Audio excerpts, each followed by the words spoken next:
नमस्कार, India this week में आपका स्वागत है। इंडियन मिलिट्री एकेडमी का एक जाबाज अफसर जो हाल फिलहाल में फौज में भर्ती हुआ था, छुट्टी लेकर पहली बार घर आता है अपनी मां से मिलने, शादी का जश्न मनाने, पर आतंकवादी उसकी बेरहमी से हत्या कर देते हैं।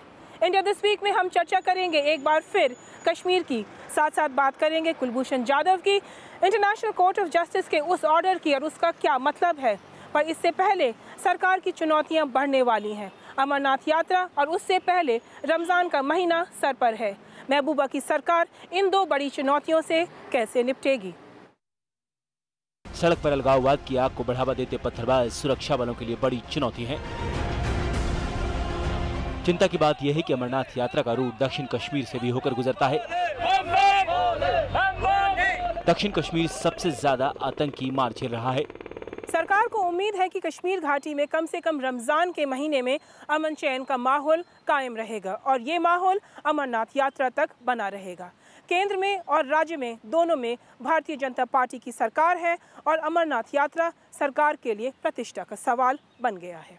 अमरनाथ यात्रा शुरू होने में अभी 1.5 महीने से ज्यादा का समय है, लेकिन यात्रा की सुरक्षा को लेकर अभी से चिंता शुरू हो गई है। विश्व हिंदू परिषद की मांग ने सुरक्षा एजेंसियों की मुश्किल और भी बढ़ा दी है। विश्व हिंदू परिषद का कहना है कि सुरक्षा के इंतजाम चाक चौबंद हों, इसके लिए यात्रा के दोनों रूट्स बालटाल और पहलगाम को सेना के सुपुर्द कर दिया जाए।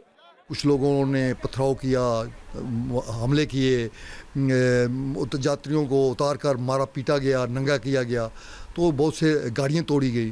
तो इसलिए हमने बिफोर की यात्रा शुरू हो, हमने गवर्नमेंट से रिक्वेस्ट की है कि इस दोनों रूट्स को आर्मी के हवाले कर दिया जाए। वीएचपी की यह भी मांग है कि सरकार को लेह करगिल द्रास बालटाल मार्ग को खोला जाए। उनका कहना है कि तीर्थयात्री द्रास से जल्दी सुबह निकलकर पवित्र गुफा में मत्था टेकने के बाद उसी शाम वापस आ सकते हैं। वीएचपी का दावा है कि जोजिला दर्रे पर बेहतर प्रबंधन की जरूरत है। वीएचपी ने इसके लिए सीएम महबूबा मुफ्ती और राज्यपाल NN वोहरा को एक चिट्ठी भी लिखी है। लॉ एंड ऑर्डर मेंटेन करने के लिए सरकार अपना प्रयास करती है। विश्व हिंदू परिषद क्योंकि उस यात्रा से डायरेक्ट जुड़ी है, उनका कहना भी ठीक है कि जो पूरे देश भर से यात्री आएंगे उनको कोई मुश्किल ना हो, इसके लिए उन्होंने ये बयान दिया है और सरकार की तरफ से एक प्रयास रहेगा कि दोनों रूट जो हैं वो सही तरीके से चलें। लेकिन आप सपोर्ट करते हैं कि आर्मी जो है हैंडल कर ले? नहीं, लॉ एंड ऑर्डर का मसला पुलिस के पास है, होम डिपार्टमेंट के पास है, वही बैठ करके देखेंगे। जिस प्रकार से ये जो आर्मी होती है वो आखिरी हथियार रहता है। इस साल अमरनाथ यात्रा 29 जून को शुरू होगी। 7 अगस्त तक चलेगी ये तीर्थ यात्रा। फिलहाल पहलगाम और बालटाल के रास्ते होती है अमरनाथ यात्रा। अमरनाथ यात्रा आतंकियों के निशाने पर रही है, लिहाजा जानकार भी मामले में सतर्कता बरतने की सलाह दे रहे हैं। मैं एनालिस्ट हूं, मैं आपको केवल इसका व्याख्या कर सकता हूं कि अमरनाथ यात्रा ज़रूर एक चुनौती है, पर पॉलिटिकल लीडरशिप अगर सिचुएशन को और हम भड़काएंगे और जैसे आपने कहा कि आप पस निकाल देंगे, मान लीजिए यही आपका पॉलिसी है, तो इसका बैकलैश भी हो सकता है। जो लास्ट ईयर का हमारा एक्सपीरियंस रहा, जिसमें एक लॉ एंड ऑर्डर सिचुएशन बनी जिससे कि यात्री कैंप और यात्री कॉन्वॉय दोनों ही अफेक्टेड रहे, तो उस एक्सपीरियंस से हमने काफ़ी सीखा और इस साल हमारा होमवर्क यही है कि उसी की हम तैयारी करें। अमरनाथ श्राइन बोर्ड के अध्यक्ष जम्मू कश्मीर के राज्यपाल हैं। पूरे मुद्दे पर वो लगातार बीजेपी के टॉप लीडरशिप से मुलाकात कर रहे हैं। श्रीनगर से इद्रिस लोन, जम्मू से शहनवाज खान के साथ Meetu Jain, news nation, Delhi. Lieutenant Umar Fayaz की मौत के बाद पुलिस ने उसके कातिलों को जोर शोर से ढूंढना शुरू कर दिया है। कातिल लश्कर और हिजबुल के आतंकवादी बताए जा रहे हैं, पर जिस युवक की मौत हुई वो कश्मीर का था, पर ना तो किसी हुर्रियत नेता ने उसकी मौत पर दुख जताया और ना ही किसी पत्थरबाज ने अपनी चुप्पी तोड़ी। ये कातिल हैं कश्मीर के जाबाज अफसर उमर फयाज के। कोई भी कश्मीरी युवक हिंदुस्तानी फौज में अफसर बनने का सपना ना दिखे, इसके लिए आतंकियों ने लेफ्टिनेंट फयाज की हत्या कर दी। आतंकियों ने यह हत्या कश्मीरी युवकों को सख्त संदेश देने के लिए किया। ज्वाइंट हुर्रियत कमीशन ने जो बयान दिया है कि हमारी जो कश्मीर में जो स्ट्रगल चल रही है ये कोई इस्लामिक स्ट्रगल नहीं है, ये पॉलिटिकल स्ट्रगल है उनके कहने के मुताबिक। तो उन लोगों से मैं पूछना चाहता हूँ, अगर ये इस्लामिक स्ट्रगल नहीं है तो बचपन से तो हम ये नारा सुनते आए हैं कि आज़ादी का मतलब क्या, ला इलाहा इल्लल्लाह, या पाकिस्तान से रिश्ता क्या, ला इलाहा इल्लल्लाह। इसका मतलब क्या है? अगर ये आपकी ये सियासी स्ट्रगल है, पॉलिटिकल स्ट्रगल है, तो आज तक आप इस सियासत के लिए मस्जिदों का इस्तेमाल क्यों करते आए हो? आप लोग तो मस्जिदों में मेंबर पे खड़े होके फिर अपनी ये सियासत चला रहे हो, फिर कहीं पे सड़क पे बैठ के धरना दे के ये सियासत चलाओ। मस्जिदों का इस्तेमाल क्यों कर रहे हो आप, अगर ये इस्लामिक स्ट्रगल नहीं है? लेफ्टिनेंट फयाज कश्मीर में बदलाव के प्रतीक थे। खतरा और चेतावनी के बावजूद वो छुट्टी लेकर अपने घर गए थे। न्यूज नेशन के पास ये एक्सक्लूसिव दस्तावेज हैं जिससे कश्मीर, खासकर दक्षिण कश्मीर से ताल्लुक रखने वाले अफसरों को कुछ दिनों तक अपने घर नहीं जाने की हिदायत दी गई थी। 16 अप्रैल को ये एडवाइजरी जारी की गई थी, लेकिन लेफ्टिनेंट उमर फयाज ने एडवाइजरी को नजरअंदाज कर अपने घर जाने का फैसला किया और आतंकियों ने शादी समारोह से अगवा कर जाबाज अफसर की हत्या कर दी। उमर का परिवार शोक में डूबा है। उन्हें भरोसा नहीं हो रहा कि इस तरह घर में घुसकर आतंकी इतनी खौफनाक वारदात को अंजाम दे सकते हैं। बहुत बड़ा सानिया है कि एक तरफ से जो लोग मसले कश्मीर की दुहाई दे रहे हैं, दूसरी तरफ से वो कश्मीरियों को, खासकर हमारे जवान बच्चों को जो आम घरों से आते हैं और अपनी मेहनत के बलबूते पे जिंदगी में कुछ बनना चाहते हैं, जैसे अभी ये जो शहीद फयाज की आप बात कर रहे हैं, जिसने बहुत कम उम्र में 22 साल की उम्र में आर्मी में वो ऑफिसर बन गया और उसको कुछ सेकेंडों के अंदर बहुत बेदर्दी से कत्ल किया गया। हादसा हुआ है जिसमें एक यंग आर्मी ऑफिसर जो छुट्टी पे था, लोकल ऑफिसर, जिसे मारा गया। काफ़ी अनफॉर्चुनेट है और एक बड़ा गलत मैसेज इससे गया है कि इतनी फोर्स की प्रेजेंस होते हुए भी एक इस तरह का हादसा हो गया। सुरक्षा बलों का मनोबल टूटे, इसके लिए आतंकियों ने लेफ्टिनेंट फयाज की हत्या की। सुरक्षा बलों जम्मू कश्मीर पुलिस पर दबाव डालने में जुटे हैं आतंकी संगठन। कुछ वक्त पहले आतंकवादियों ने JNK पुलिस के 5 पुलिसकर्मियों के घर में घुसकर उन्हें धमकी दी थी। कहा था या तो इस्तीफा दे दो या जान चली जाएगी। एक पुलिसकर्मी को तो ये भी कहा था कि अपने इस्तीफे की बात मस्जिद से ऐलान करो। जहाँ तक मैं और मेरी पार्टी का ताल्लुक है, हम ये चाहते हैं कि जो फोर्सेस हैं, पैरामिलिट्री फोर्सेस हैं, जो अपनी ड्यूटी अंजाम दे रहे हैं, उनको अगर आप कहेंगे कि आप घर मत जाओ, तो इससे मतलब लगता है कि उनकी वो कमज़ोरी होती है, गवर्नमेंट की भी और उस फोर्स की भी। कश्मीर में हालात खराब हैं। कुछ अलगाववादी तत्व हैं जो कश्मीर को सुलगाए रखना चाहते हैं। जानकारों के मुताबिक कश्मीर की खबरों को पेश करने में एहतियात बरतने की जरूरत है। 15 साल बाद सेना ने कश्मीर में कासो यानी कार्डन एंड सर्च ऑपरेशन की शुरुआत की है। लेफ्टिनेंट फयाज की हत्या से सेना के साथ पूरा देश गुस्से में है। कृष्णा घाटी में LOC पर 2 सैनिकों की हत्या के बाद लेफ्टिनेंट फयाज की हत्या का मामला सामने आया है।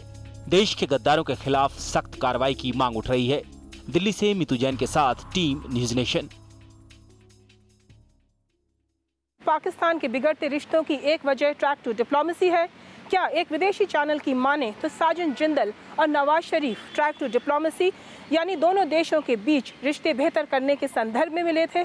सूत्रों की माने तो यही एक बड़ी वजह है सिविलियन लीडरशिप और आर्मी के बीच तनातनी की, और इस सब का ठीकरा फूट रहा है कुलभूषण जाधव के सर पर। पाकिस्तान में सिविलियन और मिलिट्री नेतृत्व की तनातनी की खबरों के बीच भारतीय व्यापारी सज्जन जिंदल मिले थे पाक PM नवाज शरीफ से। मुलाकात को लेकर कयासों का बाजार गर्म था। अब खबर है कि नवाज शरीफ ने माना है कि ये बैक चैनल डिप्लोमेसी का हिस्सा थी और इसकी जानकारी उन्होंने मिलिट्री चीफ को दी है। बैक चैनल डिप्लोमेसी की खबरों के बावजूद पाकिस्तानी सेना साफ कर चुकी है कि वो कुलभूषण जाधव मामले में अपने रुख पर कायम रहेगी। कुलभूषण जाधव मामले में बड़ा कदम उठाते हुए भारत ने इंटरनेशनल कोर्ट ऑफ जस्टिस का दरवाजा खटखटाया है। ICJ ने पाकिस्तान को हिदायत दी है कि वो सख्त कार्रवाई से परहेज करे। पाकिस्तान का कहना है कि वो सोमवार को सुनवाई के दौरान अपना पक्ष रखेगा।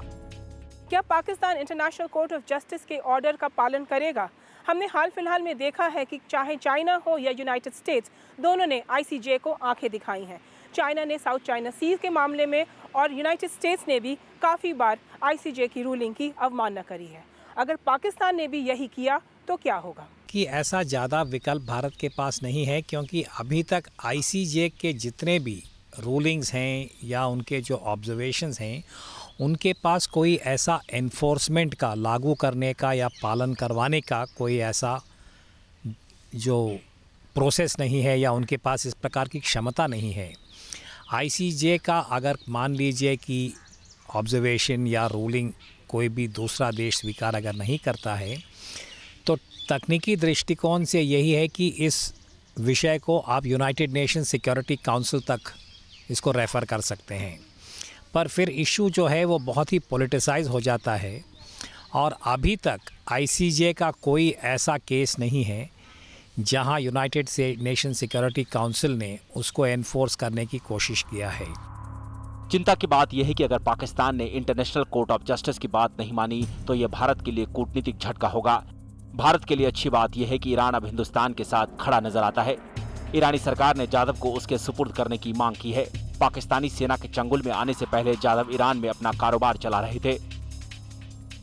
देखिए, ईरान का जो इसमें इन्वॉल्वमेंट है, उनका जो रोल है, ये काफ़ी इस वक्त स्लेटी है, क्योंकि जब कुलभूषण जाधव का केस का शुरुआत हुआ था उस वक्त ये कहा गया था कि उन्होंने, ये जो कमांडर जाधव है, पाकिस्तान के अंदर वो ईरान के तरफ से उनकी एंट्री हुई थी और उस वक्त यानी कि ईरान ने किसी प्रकार का ऑफिशियल टिप्पणी नहीं दिया है। और आपको ये भी याद होगा कि वहाँ के जो जर्मन राजदूत थे उन्होंने भी कुछ टिप्पणी दिया था। तो अर्थात ये कि इसमें कई सारे ऐसे बिंदु हैं जो कि बहुत ही इस वक्त मैं कहूँगा कि ये स्लेटी हैं। जाधव पर भारत पाकिस्तान के रिश्ते खराब हो रहे हैं। इसका असर सीमा पर भी दिखाई दे रहा है। लगातार सरहद पर गोलीबारी हो रही है। पाकिस्तान में भारत के डिप्टी हाई कमिश्नर को समन किया गया। हाल फिलहाल में पाकिस्तान का कहना था कि भारत की तरफ से लाइन ऑफ कंट्रोल पर सीज फायर का उल्लंघन हो रहा है। हाल फिलहाल में लाइन ऑफ कंट्रोल पर गोलाबारी और लो इंटेंसिटी कॉन्फ्लिक्ट बढ़ गया है, खास करके कृष्णा घाटी में जो हादसा हुआ उसके बाद। ये दूसरी बार है जब भारत पाकिस्तान का मामला इंटरनेशनल कोर्ट ऑफ जस्टिस के सामने आया है। इससे पहले साल 1999 में भारत के खिलाफ याचिका दाखिल की थी। आरोप था कि भारतीय लड़ाकू विमानों ने एक पाकिस्तानी नौसेना के विमान को मार गिराया था। भारत ने इसे चुनौती दी थी और अंतर्राष्ट्रीय कोर्ट ने इस पर सुनवाई नहीं करने का फैसला किया था और अब जाधव का मामला कोर्ट में है। पूरी दुनिया की निगाहें सुनवाई पर टिकी हैं। दिल्ली से मीतू जैन के साथ team news nation. Kulbhushan Jadhav के मामले को इंटरनेशनल कोर्ट ऑफ जस्टिस में ले जाकर क्या भारत ने सूझबूझ का काम किया है? क्या ये एक डिप्लोमेटिक विक्ट्री है? और अगर पाकिस्तान ने आईसीजे की बात नहीं मानी तो क्या होगा? हमारे साथ बात करने के लिए हैं पूर्व विदेश मंत्री सलमान खुर्शीद। मिस्टर खुर्शीद, अब देखा जाए तो जो आईसीजे ने बोला है वो सिर्फ इतना ही बोला है, एक रिक्वेस्ट करी है पाकिस्तान को कि ऐसा कुछ ना करें जिससे जब वो एक डिसीजन लेती है आईसीजे, वो डिसीजन का को नहीं मान पाए पाकिस्तान। सो इन अ वे देखा जाए तो सिर्फ एक ये रिक्वेस्ट है, इससे ज़्यादा कुछ नहीं है। नहीं, प्रश्न इस समय ये नहीं है कि आईसीजे ने इस समय कार्रवाई की है वो किस लेवल की कार्रवाई है।